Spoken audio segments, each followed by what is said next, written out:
Muy buenos días, iglesia. El Señor les bendiga grandemente. Sean todos bienvenidos a la casa de Dios en este nuevo año. Y dado que vamos a dejar los niños mientras reactivamos ya las clases de escuela dominical, voy a pedir a los maestros que están cerca que se me dispersen ahí entre ellos, de tal manera que nos puedan ayudar un poquito, porque entendemos de todas maneras que para ellos es un poco más difícil. Amén. Vamos a entrar en el tiempo de la palabra en esta mañana, en este año nuevo. Y yo sé que muchos de los que están en este lugar acostumbran a iniciar el año orando. Amén. Sea ya al final del 31 al comienzo del 1 de enero. La mayoría de nosotros acostumbra a hacer una oración. Yo quiero presentar en este primer domingo del año una oración de año nuevo. Y esta oración nos pone a pensar en qué cosas pedimos nosotros cuando oramos. Es decir, cuando estábamos haciendo esa oración, qué cosas pedimos. Y vamos a compararlo un poquito con esta oración que está ubicado en la carta del apóstol Pablo a Colosenses. Voy a tratar otra vez Colosenses por varias razones. Quiero comenzar este nuevo año de la misma manera en que terminamos el anterior, y es reconociendo que Cristo es suficiente. Y la carta que nos habla de la suficiencia de Cristo por excelencia es la carta a Colosenses. Además me ayuda el contexto que les comenté el domingo pasado acerca de esta carta escrita por el apóstol Pablo desde la prisión. Es una carta considerada la carta o epístolas de la prisión, al igual que Efesios, Filipenses, Filemón. Y el apóstol Pablo, que no conocía a esta iglesia porque él no la había fundado, le está escribiendo después del reporte de la persona que al parecer fundó la iglesia, que es un hombre llamado Epafras. Y el apóstol Pablo quiere decirle a esta iglesia: iglesia, no te dejes engañar, Cristo es suficiente. Tú no necesitas nada más. El que está en Cristo está pleno, está completo, porque a esta iglesia se quería introducir algo que todavía sigue rondando por allí, y es que además de Cristo se necesitan otras cosas para que te sientas pleno y completo. Y decíamos el domingo anterior que esta carta se resume en dos ecuaciones: nada más Cristo es igual a todo y todo menos Cristo es igual a nada. Así que no hay manera de iniciar, mejor manera de iniciar un nuevo año que con esto, con esta conciencia, que nosotros en Cristo estamos completos y todo lo que necesitamos lo tenemos en Él. Así que este pasaje además me ayuda porque está escrito en forma de deseo, está escrito en forma de petición, está escrito en forma de oración. Lo que vamos a leer es la oración del apóstol Pablo por esta congregación en Colosa. Lo que el apóstol Pablo le pide a Dios que esta iglesia alcance. Y de esa manera lo vamos a convertir en nuestra oración también. Lo que le vamos a pedir a Dios que nosotros como congregación alcancemos. Así que este pasaje nos va a ayudar a eso. Y la otra razón que tengo para estudiar este texto en Colosenses hoy es que este texto nos va a servir de puente, de introducción para la nueva serie de estudios bíblicos que vamos a iniciar el próximo domingo. La hemos venido anunciando y va a estar basada en la Epístola Universal de Santiago. Y es una serie que hemos titulado La Fe en Acción. Entonces, este pasaje nos va a ayudar a hacer un puente para comenzar a estudiar esa serie en Santiago, pues nos va a hablar de temas que son comunes. Entonces yo le voy a pedir que se ubique por favor en Colosenses capítulo 1. Colosenses capítulo 1, verso 9.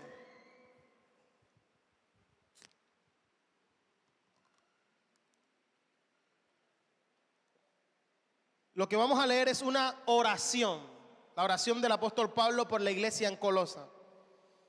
Cuando lo tenga me puede decir amén.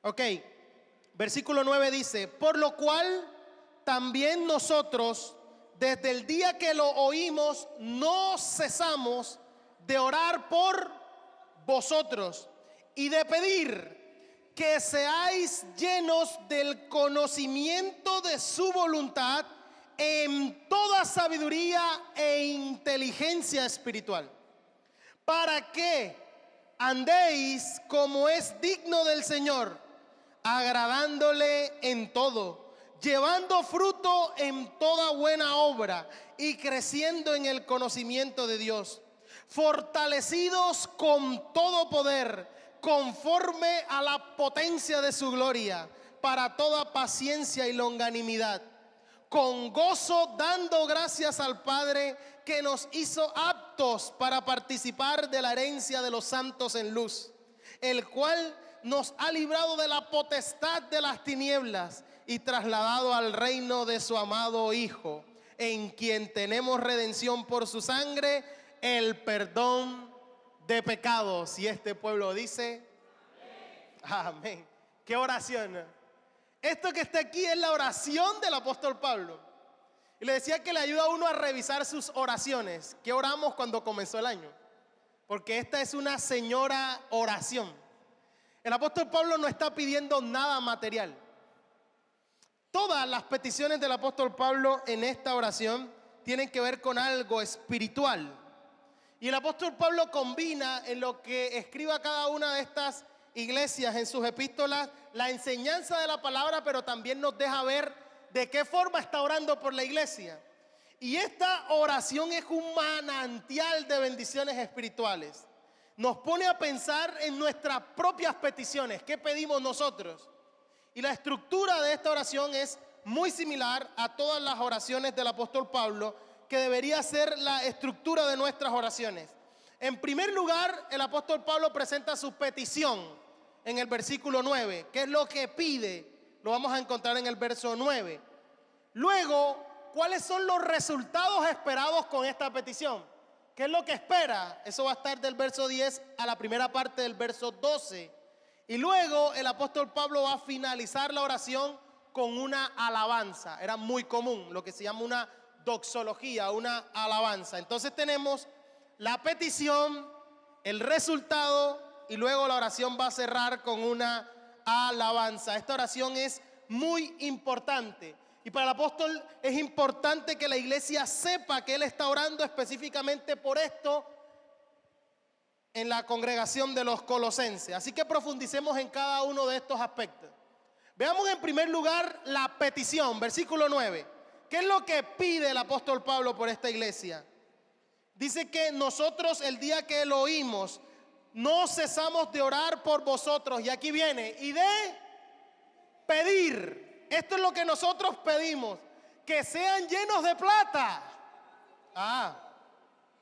Un momento. Lo que el apóstol Pablo está pidiendo es otra cosa.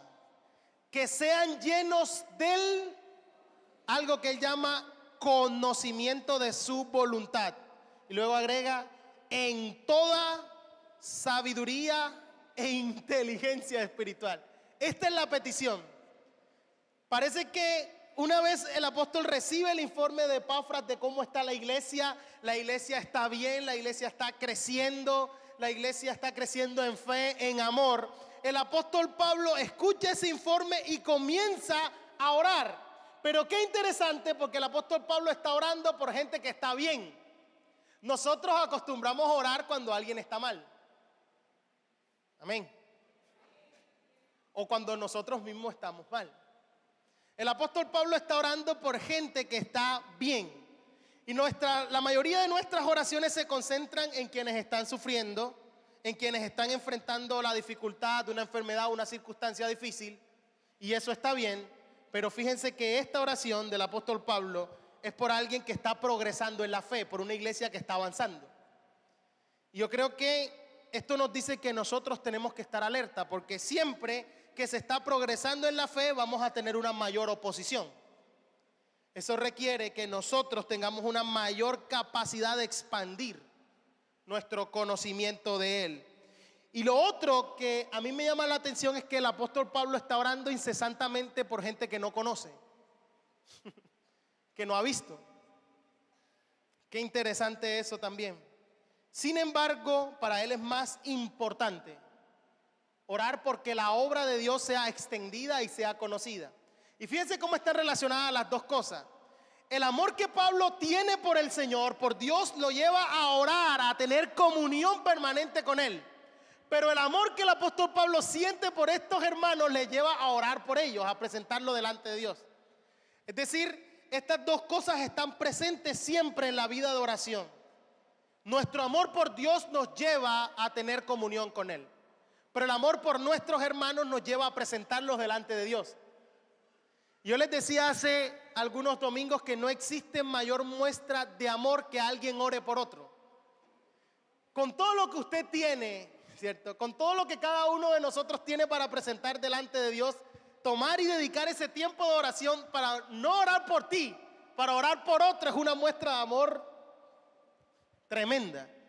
Y la segunda muestra de amor grandísima es compartirle a otro la palabra de Dios. Esas son las dos muestras de amor más grandes que usted pueda hacer por alguien: compartirle la palabra y orar por ella. ¿Cuál es la petición del apóstol Pablo por estos hermanos? Dice que sean llenos del conocimiento de su voluntad. En la Biblia, cada vez que aparece la expresión ser lleno de, significa ser controlado por. ¿Ok? Cada vez que usted mira ser lleno, es equivalente a ser controlado. La Biblia cuando nos dice, por ejemplo, que los discípulos se llenaron de dolor cuando Jesús les mencionó que iba a partir, es que el dolor los está controlando. Cuando la Biblia dice que se llenaron de temor, es que el temor toma control de la vida de la persona y es lo que los está controlando. Los fariseos y los líderes religiosos están llenos de ira. Lo que quiere decir el texto es que la ira es la que está controlando sus decisiones. Y obviamente, lo más maravilloso de todo, cuando la Biblia nos dice, sed llenos del Espíritu Santo, ¿qué nos está queriendo decir? Que el Espíritu Santo nos controle, que esté en control de nuestra vida. Qué maravilloso. La Biblia dice de Esteban que era un hombre lleno de fe. Decir, su fe es quien tiene control de todo. Y en todos los casos que la Biblia menciona, estar lleno o ser lleno es lo mismo de estar controlado. Lo que el apóstol Pablo está diciendo a los colosenses es que él le pide al Señor que ellos estén totalmente controlados por el conocimiento de la voluntad de Dios. Un conocimiento pleno. Ahora, este no es un conocimiento teórico. Este es un conocimiento que se va a ver en la obediencia, en la práctica. Este es un conocimiento que cada vez que usted profundiza en el conocimiento de Dios se va a ver reflejado en una vida piadosa. Las cartas del apóstol Pablo siempre van a tener esta estructura.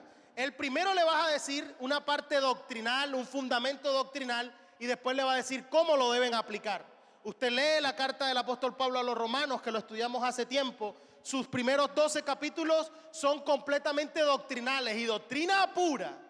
Como dirían los viejos, doctrina venteada, eso mejor dicho, profundidades. Y después les dice, oigan, esto en la práctica funciona así. Y el resto de los capítulos nos muestra cómo en la práctica, en la vida diaria, siendo ciudadano se ve, por ejemplo.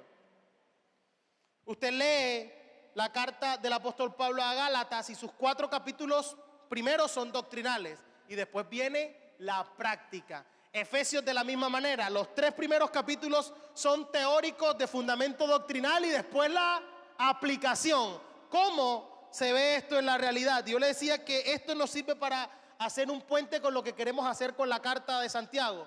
Hemos puesto un fundamento doctrinal muy fuerte en estos últimos años, estudiando Romanos, Efesios, el Evangelio de Marcos.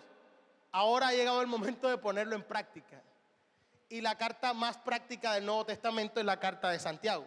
Entonces vamos a llevarlo ahora a la práctica. Entonces, una vida que agrada a Dios está relacionado íntimamente con un conocimiento, con conocer la voluntad de Dios. Y es que Dios no está escondido, Dios ha manifestado y ha revelado su voluntad para nosotros. Y cuando nosotros conocemos su voluntad, que están reveladas en su escritura, podemos vivir una vida que agrada a Dios. Es decir, la verdad de Dios, la voluntad de Dios ha sido revelada, ha sido mostrada. El apóstol Pablo no está hablando aquí cuando se refiere a la voluntad de Dios a aspectos específicos. Nosotros cada vez que escuchamos la voluntad de Dios, enseguida nos vamos así. Si tengo o no tengo que coger ese trabajo. Si ese o no es el muchacho para mí. ¿Cierto? Nos vamos a aspectos. ¿Será esa la carrera que tengo que estudiar? Nos vamos a aspectos particulares. No. El apóstol Pablo está hablando de los aspectos generales de la voluntad de Dios. ¿A qué se refiere? A su palabra. A lo que Dios ha revelado en su palabra, a sus mandamientos, a sus preceptos. Esta es la voluntad de Dios.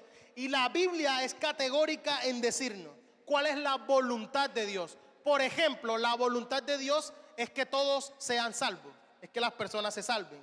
Amén. Y la voluntad de Dios también es que una persona que es salva a la vez sea llena del Espíritu Santo. La voluntad de Dios es que nosotros no seamos insensatos, sino entendidos de su voluntad. Para que podamos andar no como necios, sino como sabios. ¿Por qué? Porque vivimos días malos y días peligrosos. La Biblia es categórica en decir la voluntad de Dios es 2 puntos, vuestra santificación. La voluntad de Dios es que nosotros estemos siempre gozosos, orando sin cesar y dándole gracias. Esa es su voluntad y así lo dice el texto, porque esta es la voluntad de Dios para con vosotros. Es decir, esos aspectos generales de la voluntad de Dios es lo que el apóstol Pablo pide en oración. En otras palabras, él lo que está diciendo es mi deseo para ustedes y lo quiero hacer mío para esta congregación. Es que ustedes permitan que el conocimiento de la palabra de Dios controle nuestra mente de tal manera que nosotros podamos vivir una vida que le agrade a Dios.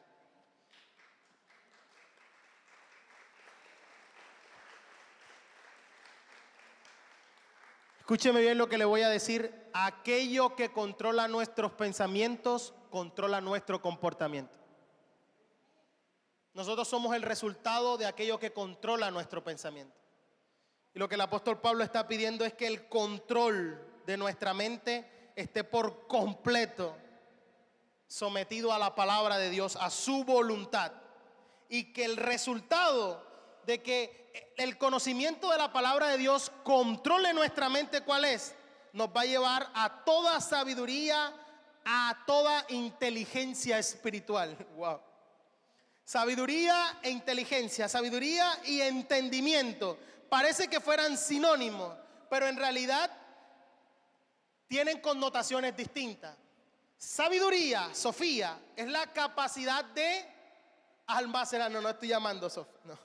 Sofía es en griego para sabiduría. Es la capacidad de almacenar, la capacidad de recopilar los principios de la Escritura. Es decir, en primer lugar, lo que usted tiene que desarrollar es la capacidad para almacenar, para guardar los principios que la palabra de Dios establece. Pero el otro término que está allí, entendimiento, inteligencia, es algo más especializado. Es la capacidad de aplicar eso que usted almacenó en su vida diaria. ¿Notan la diferencia? Se lo explico con un ejemplo. Los que tuvieron la oportunidad de conocer gente en la universidad o en lo que estudiaron, muy brillante, inteligente, se aprendía, la cogía rápido, pim, pim. Pero que después usted pregunta y dice, oye, ven acá, ¿y cómo le está yendo? Y ha quebrado 2 empresas. ¿Cierto? Hay gente que es muy buena para recopilar información. Hay gente que es muy buena para rápido desarrollar un concepto, pero que es malo en aplicarlo. Cuando le toca aplicarlo, es donde está el verdadero problema. Es decir, en la vida cristiana hay gente que conoce muchísimas cosas acerca del fundamento doctrinal. Hay gente que conoce la Escritura, que sabe lo que la Biblia dice, que conoce realmente el fundamento doctrinal, pero que falla en la aplicación. Entonces no se ve en la vida. Entonces la pregunta es, ¿para qué sirve tanto conocimiento doctrinal si no se puede llevar a la práctica las decisiones de la vida diaria? Entonces por eso es que estas 2 cosas son importantes. Ser lleno del conocimiento de la voluntad de Dios, ser controlado por la palabra de Dios, te va a llevar a dos cosas. En primer lugar, que puedas almacenar, que puedas adquirir todos estos principios de la Escritura. Pero lo mejor de todo es que también te va a dar la inteligencia espiritual para aplicarlo en cada aspecto de tu vida diaria. Se va a ver en cada una de tus relaciones personales, conyugales, laborales. Y hasta allá tiene que llegar, porque si no es mentira lo que estamos predicando. Si el evangelio no es capaz de transformar el corazón, entonces es una mentira. Me estoy haciendo entender. Hay gente que se lleva la vida diciendo, no, es que yo soy así. Sí, 20 años en la iglesia. Y todavía, hermano, pero deje la grosería. No es que yo soy así, que me va a amar, que me ame así. Entonces eso que dice la Escritura, que el que se une a Cristo es una nueva criatura, es mentira. Que las cosas viejas pasaron y que todas son hechas nuevas. Me estoy haciendo entender. Ser llenos del conocimiento de la voluntad de Dios me lleva a adquirir esa verdad. El que está en Cristo tiene nueva vida, pero también aplicarlo en cada uno de los aspectos de mi vida. Me estoy haciendo entender. No es solo saberlo, sino que sabiduría y entendimiento, sabiduría e inteligencia espiritual son la habilidad para discernir la verdad. Epa, esto es verdad, esto es lo que yo necesito, pero también la habilidad para tomar buenas decisiones basadas en la verdad. Y qué maravilloso es esto, porque combina teoría y práctica. Ambos términos son espirituales y tienen que ver con el reino espiritual, es decir, estar controlados por el conocimiento de la voluntad de Dios. Lo que el apóstol Pablo está pidiendo y está diciéndonos es que una mente que está saturada por el conocimiento de la voluntad de Dios va a tener la capacidad de comprender los principios y aplicarlos en su conducta, en lo que hace, en su vida, en sus decisiones. Que la sabiduría nos va a proveer el entendimiento para aplicar esos principios. Miren qué maravilloso es esto.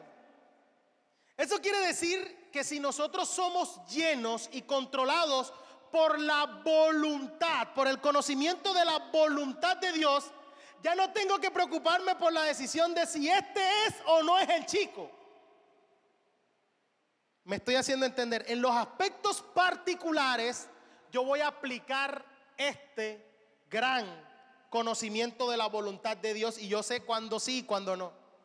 ¿Qué es lo bueno y qué es lo mejor? En mis decisiones particulares. Me estoy haciendo entender. Qué maravilloso, nuestro carácter, nuestra vida, todo lo que nosotros somos va a estar controlado por el conocimiento de la voluntad de Dios. Joven que me escuchas, no podrás estar en todos los lugares porque sabes que la voluntad de Dios es tu santificación. Sabes que la voluntad de Dios es que huyas de fornicación. Paticas, ¿para qué te tengo? Porque así lo dice claramente. Es decir, el conocimiento y la aplicación de esta verdad nos va a llevar a vivir sabiamente. Así que fíjense que el conocimiento no es un fin en sí mismo. Es un medio que el Señor nos va a proporcionar para algo mayor. Y por eso esto nos va a llevar al segundo punto. Que ¿cuáles son los resultados? ¿Para qué ser lleno del conocimiento de la voluntad de Dios? Aquí lo que usted tiene que entender es que las decisiones de la vida diaria van a estar basadas en lo que ya usted conoce de Jesús, en lo que usted conoce de Cristo. ¿A quién le ha pasado que ha salido a comprar algo y lo ha buscado, mejor dicho, fue de almacén en almacén, se gastó un poco de plata y cuando llegó a su casa, un familiar, su esposa o alguien le dijo, ¿y tú para qué compraste eso? No, es que lo necesitamos. No, aquí tenemos uno. ¿A quién le ha pasado alguna vez? Que ha salido a buscar lo que ya tiene en casa. O que salió a prestarle una herramienta al vecino y fue de casa en casa. Y regresó triste porque el vecino dijo, yo un taladro no te lo voy a prestar. Y después que recorrió todo el barrio, cuando llegó, se dio cuenta de que debajo de la escalera, ahí tenía la llave que estaba buscando. ¿Alguna vez le ha pasado? Qué triste. Y de que fui a la calle y me avergoncé. Vine a mi casa y me alivié. El apóstol Pablo lo que quiere con esta iglesia es que no salga a buscar lo que ya tiene en Cristo. No salgas a comprar lo que ya tienes en Cristo. Es decir, tú no necesitas una nueva experiencia, tú no necesitas una nueva profecía, tú no necesitas una nueva manifestación. Tú y yo lo único que necesitamos entender es lo que ya tenemos en Cristo.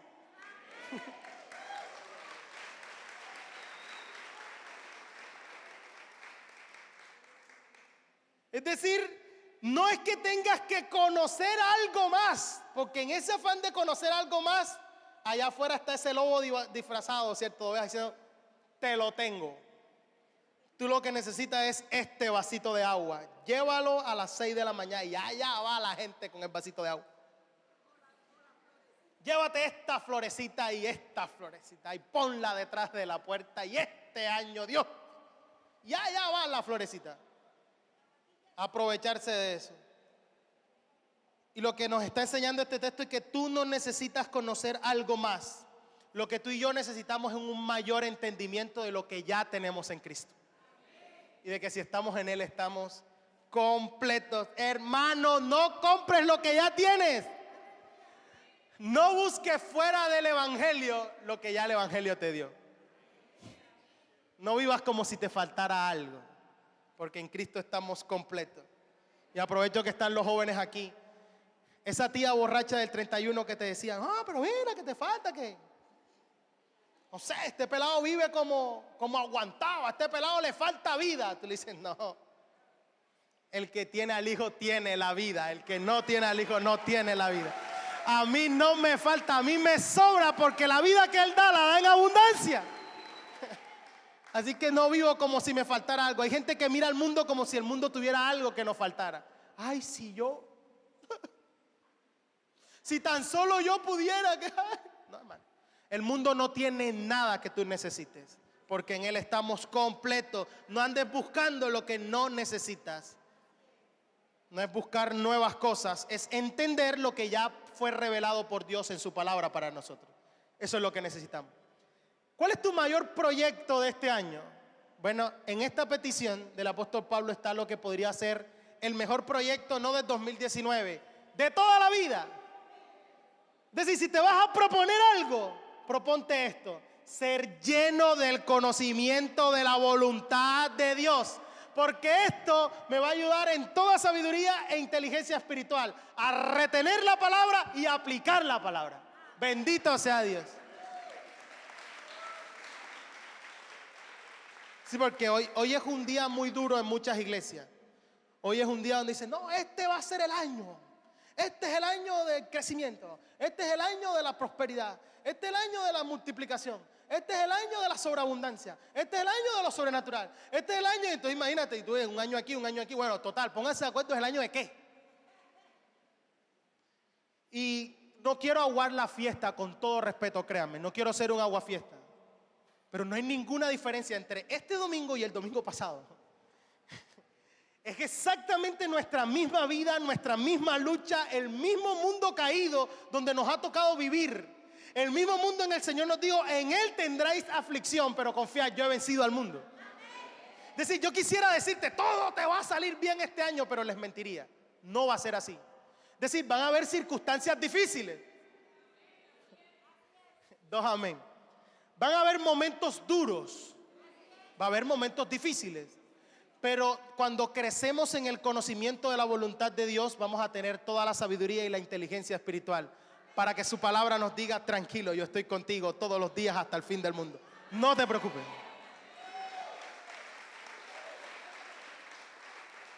¿Qué es lo que quiere entonces con esto el apóstol Pablo? ¿Qué es lo que quiere el Señor que nosotros entendamos de por qué es necesario crecer en el conocimiento de su voluntad? Versículo 10. ¿Cuál es el para? Para que andéis como es digno del Señor, agradándole en todo, llevando fruto en toda buena obra y creciendo en el conocimiento de Dios, fortalecidos con todo poder, conforme a la potencia de su gloria, para toda paciencia y longanimidad, con gozo, dando gracias al Padre. Este es el resultado esperado de esta petición.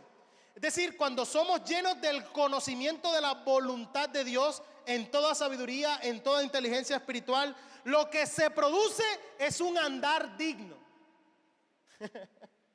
Lo que se produce cuando somos llenos del conocimiento de la voluntad de Dios, es decir, cuando nosotros retenemos la palabra y aplicamos estos principios, lo que da como resultado es un andar digno que le agrada en todo al Señor. Yo cuando leo esto digo, wow, digno del Señor, agradándole en todo. Digo, wow, qué estándar tan alto, ¿no? Esto parece increíble. Lo que la Biblia está diciendo es que nuestro andar debe mostrar que nuestro Señor es digno de que nosotros le obedezcamos. Que cuando la gente nos vea diga, oye, ese Dios vale la pena obedecernos. Mira, qué andar, el andar. Lo que la Biblia dice como andar, la palabra griega peripateo significa modo de vida, el estilo de vida, la conducta de una persona, su estilo de vida. Lo que está diciendo entonces el texto es que una mente controlada por el conocimiento, por la sabiduría y por el entendimiento, produce una vida digna del Señor. Y yo creo que aunque parezca imposible de alcanzar, lo que nos está diciendo son todos los recursos que nos ha dado. Es decir, el Señor nos ha revelado su voluntad para que tú y yo la atesoremos. Y cuando la atesoramos y la aplicamos, el resultado es una vida digna de Él, una vida que le agrade. Lo que el texto está diciendo entonces es que la meta que tú y yo tenemos es vivir de tal manera que le reflejes al mundo la dignidad de tu Señor. ¿Qué tan digno es de que tú le alabes, de que tú vivas para Él? ¿Cómo muestra nuestro estilo de vida que realmente Él es nuestro Señor? Que nuestro comportamiento muestre lo digno que es nuestro Dios. Esto no es posible hacerlo fuera de Él. Esto no es posible sin Él. Y fíjense cuáles son las características de este andar digno. Del verso 10 al 12... se nos dice cuáles son las características de este andar. ¿Cómo es una vida que anda dignamente o que es digna del Señor y que le agrada en todo? Bueno, en primer lugar, es una vida que lleva fruto. Dice ahí, llevando fruto en toda buena obra. Una vida digna del Señor es una vida que lleva fruto. Jesús decía, en esto es glorificado mi Padre, en que llevéis mucho fruto y seáis así mis discípulos. La Biblia utiliza fruto para hablar en muchísimos aspectos. Los nuevos creyentes son fruto. Las buenas obras son fruto. No son las raíces, son frutos. Es decir, son un resultado de esto. La alabanza es un fruto. ¿Cierto? Allá usted va a encontrar cómo el autor de Hebreos va a decir que por medio de él nosotros ofrecemos sacrificio de alabanza, fruto de labios que confiesan su nombre. Alabanza es un fruto. La vida justa es un fruto, pero el mayor de todos los frutos tiene que ver con el carácter. Y es lo que la Biblia define como el fruto del Espíritu. Una vida llena del conocimiento de la voluntad de Dios es una vida llena del Espíritu Santo. Y una vida que está llena del Espíritu Santo muestra el fruto del Espíritu Santo. Amén. Es decir, que el principal fruto que muestra una vida que le agrada a Dios tiene que ver con nuestro carácter. ¿Cómo se produce fruto en un creyente? Bueno, para poder producir fruto tenemos que estar unidos a la vid. Nuestra unión con Cristo es lo que produce fruto. Separado de Él, nada podemos hacer.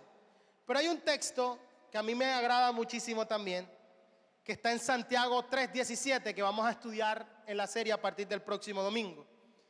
Santiago 3:17 dice: pero la sabiduría que es de lo alto es primeramente pura, después pacífica, amable, benigna, llena de misericordia y de buenos frutos, sin incertidumbre ni hipocresía. Wow. Está muy relacionado. La sabiduría de lo alto está el mismo concepto. Es decir, el conocimiento de la voluntad de Dios, que nos guía a toda sabiduría e inteligencia espiritual, produce buenos frutos. Es una vida fructífera. La falta de fruto está ligado a falta de sabiduría espiritual. Un evangelio sin fruto es un evangelio muerto. O en palabras de Santiago, una fe sin obra es una fe muerta. Es decir, que este andar digno tiene también que ver con nuestro fruto. Lo siguiente que el texto dice, además de que es una vida que produce fruto, es una vida que crece en el conocimiento de Dios. Wow. Es una vida que crece espiritualmente, y las evidencias de ese crecimiento se dan en que hay un mayor amor por su palabra, un mayor amor por los creyentes, un mayor amor por mis hermanos, una fe que crece. Dios quiere que nosotros le conozcamos. Dios no está jugando al escondido contigo, hermano. Dios se ha revelado y quiere que nosotros le conozcamos. Y cuanto más le conocemos, más grande vemos la grandeza de nuestro Señor. Entre más conocemos a Dios, más capacitados estamos para enfrentar cualquier dificultad. No solo es una vida que lleva fruto, que crece espiritualmente, sino que miren cómo continúa el texto diciendo: es una vida fortalecida con todo poder conforme a la potencia de su gloria. Es decir, el andar que se produce de conocer o de ser lleno del conocimiento de la voluntad de Dios es una vida que en una acción continua Dios va fortaleciendo. Y esta fortaleza es según, aquí el apóstol Pablo dice, la potencia de su gloria. Wow. En otro texto va a decir: en nosotros actúa el mismo poder que resucitó a Cristo Jesús de entre los muertos. Es decir, lo que te resucitó a ti y a mí cuando estábamos muertos en nuestros delitos y pecados, y que nos dio vida juntamente con Cristo, ese poder todavía actúa en nosotros. Es el poder ilimitado de Dios. El poder que obró para sacarnos de la muerte sigue obrando en nosotros para darnos vida y fortaleza. ¿Para qué tiene que fortalecernos? Con todo poder. El texto sigue diciendo: para toda paciencia y longanimidad. ¿Por qué tenemos que ser fortalecidos? Para producir en nosotros paciencia y longanimidad. ¿Cuál es la diferencia entre la paciencia y la longanimidad? Que parecen sinónimos, son palabras que pueden ser sinónimos. La diferencia es que la paciencia es para las circunstancias. Ser paciente en medio de las circunstancias. Y la longanimidad es para con las personas. Ser paciente con las personas. Escuche bien lo que el texto está diciendo. Está diciendo que en nosotros está el poder de Dios, la fuerza de Dios, para que nosotros seamos pacientes en medio de la circunstancia, sea cual sea.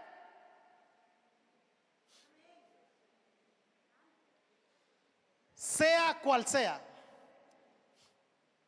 Y para que nosotros también manifestemos esa paciencia con otros. Es decir, la fortaleza que el Señor proporciona nos faculta para soportar las pruebas con gozo. La fortaleza que el Señor proporciona es para que nosotros con gozo podamos soportar la prueba. De hecho, así comienza Santiago. Así que el próximo domingo no va a ser: no, todo va a estar bien. No, hermanos, tengan por sumo gozo cuando se hallen en diversas pruebas. Así que no venga con falsas expectativas, ¿ok? Tengan por sumo gozo. Pero este texto también nos hace ver que a nosotros los creyentes, los que somos fortalecidos según la potencia de su gloria, no nos queda grande perdonar, porque el Señor nos faculta para eso. A nosotros no nos queda grande resolver nuestros conflictos, porque el Señor nos fortalece con todo poder, conforme a la potencia de su gloria, para toda paciencia y para toda longanimidad. Es decir, para con mis hermanos también. Usted no ha escuchado nunca a algún creyente decir: mire, yo perdono cualquier cosa, pero eso que me hizo, esa no se la perdono. ¿Lo ha escuchado? Yo sería capaz de perdonar cualquier cosa, pero eso no. Yo esa no la perdono. Y tiene razón. Usted y yo no somos capaces de perdonar. Por esa razón tenemos que ser fortalecidos con todo poder según la potencia de su gloria, para toda paciencia y longanimidad.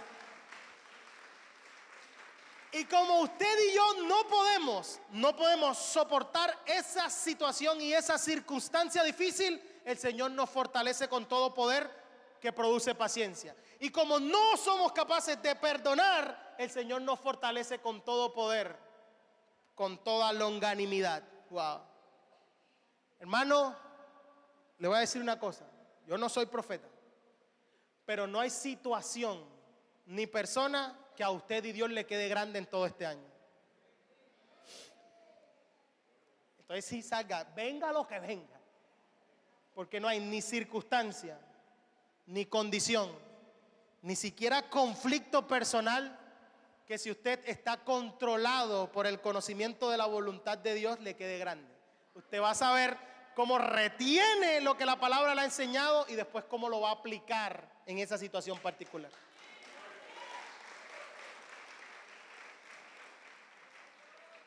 Así que nada nos queda grande. Usted dice: no, es que a mí me queda grande perdonar eso. A usted y yo sí nos queda grande. Por eso lo necesitamos a Él. Así que lo que tiene que orar es decirle: Señor, tu palabra dice que tú me fortaleces con todo poder.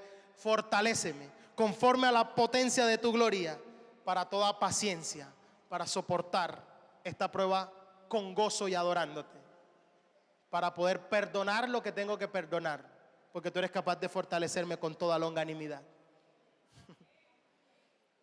Y una vida que agrada a Dios, un andar digno, no podía faltar la gratitud, ¿no? Al final va a decir: con gozo, dando gracias al Padre. Y es que la gratitud impregna toda la vida del que entiende, aquel que es lleno del conocimiento de la voluntad de Dios, en toda sabiduría e inteligencia espiritual, vive una vida de gratitud. Conocer lo que el Señor ha hecho por nosotros nos ayuda a dar gracias a Dios por todo lo que Él es y por todo lo que Él hace. El mayor motivo de gratitud para los cristianos, ¿cuál es? La obra de Cristo. Y esa es la razón por la cual la oración del apóstol Pablo ahora va a terminar con una nota de alabanza, dando gracias y alabando al Señor por lo que Él hizo.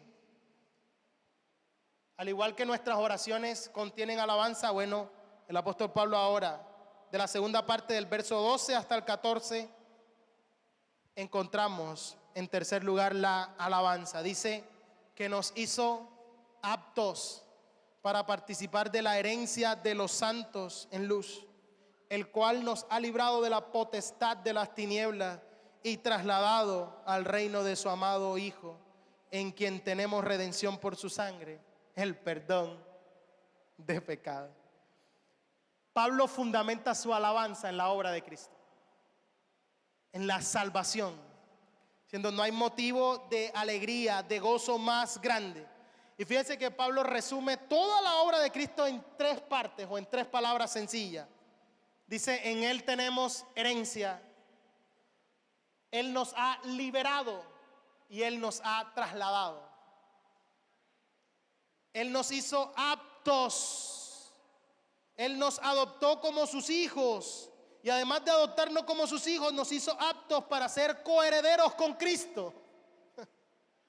Él nos autorizó, nos habilitó para ser bendecidos con toda bendición espiritual, porque estamos en Cristo. Porque mediante su obra ahora somos sus hijos y coherederos con Cristo. Pero no solo eso, dice también el verso 13 que Él nos ha librado de la potestad de las tinieblas, Decir, ya no somos esclavos del pecado. Él nos ha rescatado, nos sacó del reino de las tinieblas y nos trajo hacia Él. Nos trasladó, dice el texto. ¿A dónde nos trasladó? Al reino de su amado Hijo. Otra versión dice, nos trasladó al reino del Hijo de su amor. Es decir, el Padre le ha entregado el reino a su Hijo, a quien ama. Y luego a todo aquel que ame al Hijo. Todo aquel que ama al Hijo ahora también ha sido trasladado al reino de su amado Hijo. Y esto fue posible porque Él nos redimió por su sangre y perdonó nuestros pecados.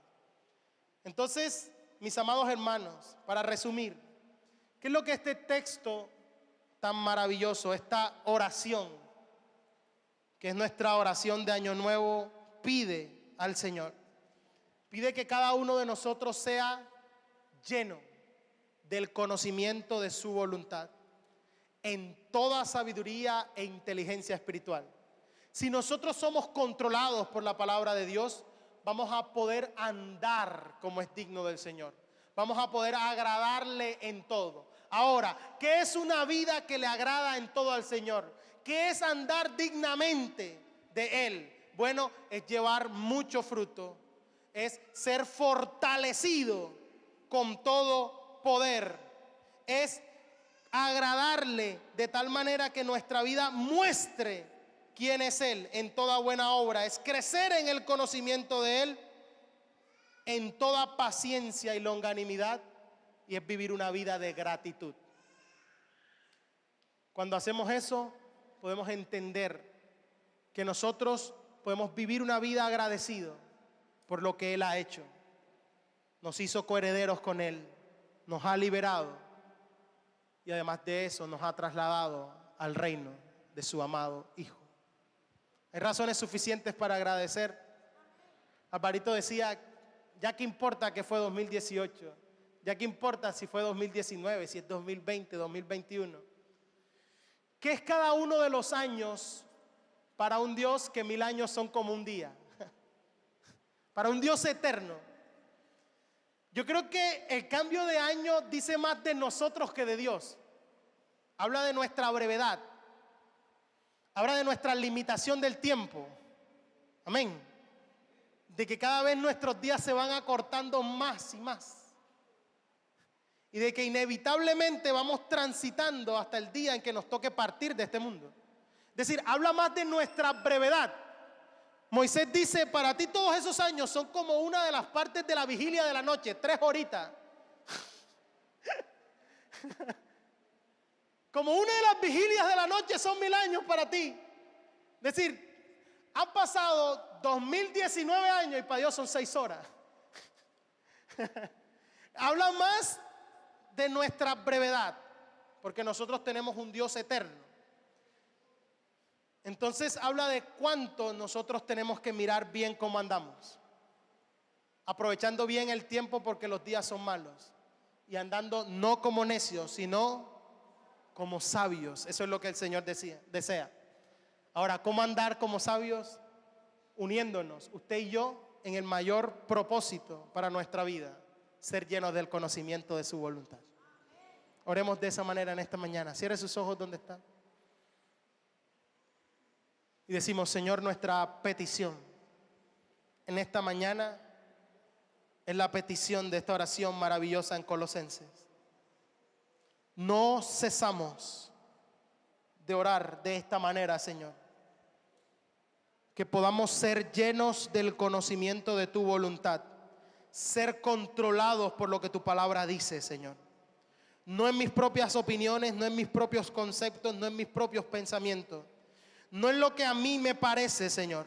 No es lo que yo creo, no es lo que mis amigos piensan, no es lo que mis amigos dicen, no es lo que otros creen, no es lo que la sabiduría de este mundo ha pretendido vender. Yo quiero ser lleno y controlado por el conocimiento de tu voluntad en toda sabiduría e inteligencia espiritual. Quiero, Señor, que tú me facultes de tal manera que yo pueda retener tu palabra, atesorar tu palabra, pero también que sea alguien diligente en aplicarla cuando toque, Señor. En cada circunstancia de mi vida yo la pueda aplicar, yo la pueda poner por obra. Yo pueda decir, aunque yo piense una cosa distinta a lo que la palabra de Dios me enseña y me dice, es esto. Y de esta manera yo me pueda conducir como es digno de ti, Señor. Yo pueda andar. Mi mayor deseo, Señor, para mi vida y para esta congregación es que tú nos permitas andar, Señor, como es digno de ti. Que los hombres vean nuestras buenas obras y te glorifiquen a ti. Que nosotros podamos mostrar que tenemos un Señor digno de ser adorado, digno de ser glorificado, digno de ser obedecido, Señor. Queremos agradarte en todo. Queremos llevar fruto en toda buena obra. Queremos crecer en el conocimiento tuyo, Señor. Y ahora, Padre bueno, te pedimos que fortalezca nuestra vida. Dile al Señor, yo no puedo en mis fuerzas. Fortalece mi vida, Señor. Fortaléceme con todo poder, conforme a la potencia de tu gloria. Porque la fortaleza que proviene de ti, Señor, me ayuda a enfrentar con paciencia y con gozo cualquier circunstancia. Porque la paciencia me va a ayudar en medio de la adversidad a poder, Señor, con gozo, saber que está formando un carácter en mi vida, Señor. Fortaléceme con todo poder para toda longanimidad, Señor. Porque hay situaciones que necesito arreglar con otras personas. Hay situaciones que necesito arreglar con mi cónyuge y que en mis propias fuerzas no voy a ser capaz. No soy capaz de perdonar. Pero, Señor, el mismo poder que resucitó a Jesucristo de entre los muertos actúa en mí para darme la fortaleza necesaria, Señor, para poder perdonar. No hay circunstancia y no hay conflicto que me quede grande, Padre bueno, porque eres tú actuando en mí. Es tu propio poder en acción, Señor. Y que esta vida, Señor, sea una vida de gratitud. Que con gozo te podamos dar gracias porque entendemos lo que has hecho por nosotros. Nos has hecho aptos para ser coherederos con Cristo. Nos has, Señor, trasladado al reino de tu Hijo. Nos has librado de la potestad de las tinieblas, Señor. Y hoy tenemos redención por tu sangre. Nuestros pecados han sido perdonados. Entramos a este nuevo año, Señor, conscientes de nuestra brevedad, pero también conscientes de tu eternidad y de tu poder. Conscientes de lo frágiles que somos, Señor, que iniciamos este año y no sabemos cómo terminará. No sabemos, Señor, qué circunstancias vamos a padecer, pero que en las buenas y en las malas nosotros podamos entender que tú eres suficiente, Señor. De que tú, Padre bueno, nos has dado en Cristo todo lo que necesitamos para vivir. De que no nos falta nada, Señor. Que esta suficiencia nos ayude a enfrentar cada día. De que no hay circunstancia, no hay situación, no hay persona que nos pueda separar de tu amor. Y que todo cuanto acontezca ayudará para bien de aquellos que te aman. En el nombre de Jesús. Amén y amén.